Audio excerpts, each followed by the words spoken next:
Hello. അങ്ങനെ ഞങ്ങളിന്ന് നാട്ടിൽ പോവാൻ, ഞങ്ങൾ ബഹ്റൈനോട് ബൈ ബൈ പറയാൻ പോവാൻ ഇന്ന്. ഞങ്ങളെ എയർപോർട്ടിൽ കൊണ്ടുവിട്ടത് അജിഷിക്കയാണ്. ഏകദേശം ഒരു 8:30 മണിയാകുമ്പോഴത്തേക്കും ഞങ്ങൾ എയർപോർട്ടിൽ എത്തിയിരുന്നു. അജിഷിക്കനോട് ബായും പറഞ്ഞു. പിന്നെ ചെക്കിങ് പ്രൊസീജിയറൊക്കെ കഴിഞ്ഞതിന് ശേഷം ഏകദേശം ഒരു 9:30 മണിയാകുമ്പോഴത്തേക്കും ഞങ്ങൾ ലോഞ്ചിൽ കയറിയിരുന്നു. ലോഞ്ചിൽ എന്തൊക്കെയോ ഫുഡുണ്ട്. എന്തൊക്കെയാണെന്ന് പറഞ്ഞാൽ നമുക്ക് ഇഷ്ടപ്പെടുന്നതും അല്ലാത്ത ഫുഡും ഒരുപാട് ഫുഡുണ്ട്.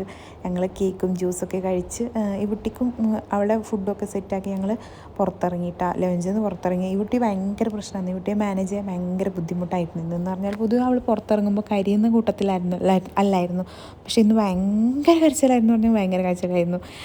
ഫ്ലൈറ്റ് കയറും വരെ അവൾ കരിഞ്ഞുകൊണ്ടായി. അവളെ മാനേജ് ചെയ്യാൻ ഭയങ്കര ബുദ്ധിമുട്ടായിരുന്നു. ഞങ്ങൾ ഇൻഡിഗോയിലായിരുന്നു ഇന്ന് പോയത്. 11:30 മണി ഫ്ലൈറ്റാണ് ഞങ്ങൾ ചൂസ് ചെയ്തിട്ടുണ്ടായിരുന്നത്. സൈഡ് സീറ്റ് കിട്ടിയതുകൊണ്ട് എന്താ പറഞ്ഞാൽ വിൻഡോ സീറ്റ് കിട്ടിയതുകൊണ്ട് തന്നെ ഭയങ്കര പുറത്തത്തെ കാഴ്ചകളെല്ലാം നല്ല രീതിക്ക് കണ്ടു കേട്ടോ. ഏതാ മുകളിൽ നിന്ന് ബഹ്റൈൻ കാണാൻ നല്ല രസമുണ്ട്. കാണാൻ നല്ല വ്യൂ ആണ്.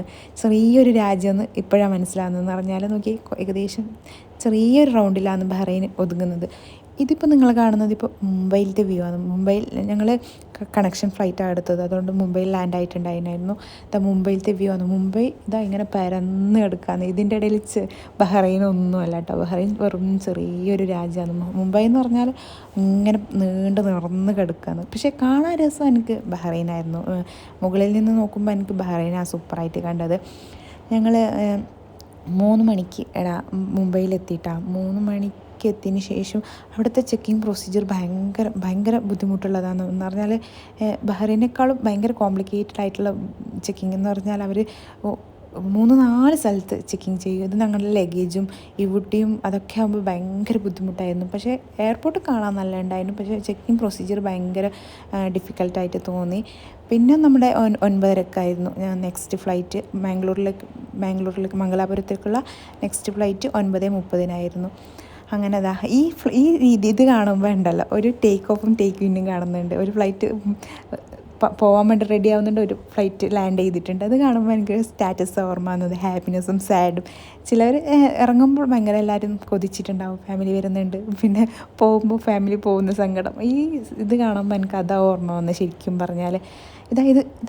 ഇത് നോക്കിയ പകൽ സമയത്ത് നമ്മൾ ഫ്ലൈ ചെയ്യുമ്പോൾ നമുക്ക് കാണാൻ പറ്റുന്ന കാഴ്ചയായിട്ടാണ് ഇത്. നല്ല രസമുണ്ട് കേട്ടോ. നമ്മളിങ്ങനെ വിമാനത്തിന് താഴെ തൂവൽക്കെട്ട് ഇങ്ങനെ കിടക്കുന്ന പോലെ മേഘങ്ങൾ കാണുന്നത് നല്ല രസമുണ്ട്. ഇത് നിങ്ങൾക്കിങ്ങനെ വീഡിയോയിൽ കാണാൻ അത്ര ഭംഗിയില്ല, പക്ഷേ ഇത് നേരിട്ട് കാണാൻ നല്ല രസമുള്ള കാഴ്ചയായിട്ടാണ്. ഞാൻ കുറേ നേരം ഇത് തന്നെ ഇങ്ങനെ നോക്കി നിന്നു. നല്ല രസമുണ്ട്. ഞങ്ങൾ മുംബൈയിൽ നിന്ന് നമുക്ക് വിൻഡോ സീറ്റ് തന്നെയാണ് ചൂസ് ചെയ്തത്. ഫീഡ് ചെയ്യാനുണ്ടായതുകൊണ്ട് തന്നെ വിൻഡോ സീറ്റാണ് ചൂസ് ചെയ്തത്. പിന്നെ മംഗലാപുരത്ത് എത്താനുള്ള ലാൻഡിങ് എത്താനാവുമ്പോൾ കാണുന്ന കാഴ്ചകളാട്ടോ ഇതൊക്കെ. അതൊരു വെറൈറ്റി ആട്ടോ. എന്ന് പറഞ്ഞാൽ കൂടുതലും പച്ചപ്പാണ് നമുക്ക് കാണാൻ പറ്റുന്നത്. കൃഷി ചെയ്യുന്ന സ്ഥലമൊക്കെ നല്ല വ്യക്തമായിട്ട് കാണാൻ പറ്റുന്നുണ്ട്. നിലമെല്ലാം ഉഴുത് മറിച്ച് വെച്ചിട്ടുണ്ട്. അതൊക്കെ നമുക്ക് വ്യക്തമായിട്ട് കാണാൻ പറ്റുന്നുണ്ട്. നല്ല രസമാണ്. ഇതൊരു വേറെ തന്നെ ഒരു വൈബാണ് കിട്ടുന്നത് കേട്ടോ. നല്ല രസമായിട്ടുണ്ട്. ഏകദേശം ഒരു 10:30 മണിയാകുമ്പോഴത്തേക്കും നമ്മൾ മാംഗ്ലൂർ എത്തിയിട്ടുണ്ട്.